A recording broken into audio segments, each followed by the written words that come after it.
বাংলাদেশের মার্কা, মার্কা রিকশা মার্কা, সব মানুষের মার্কা, মার্কা রিকশা মার্কা, জনগণের মার্কা, মার্কা রিকশা মার্কা, স্বাধীনতার মার্কা, মার্কা রিকশা মার্কা, তরুণ যুবার মার্কা, মার্কা রিকশা মার্কা।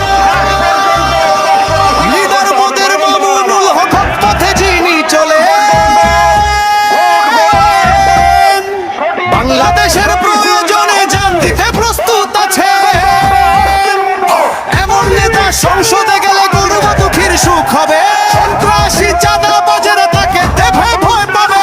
রিকশা এমন মার্কারে ভাই, গরিব কি ধনী সবার। বাংলাদেশ খেলাফত মজলিস সংসদে আসবে এবার। বাংলাদেশের মার্কা, মার্কা রিকশা মার্কা, সব মানুষের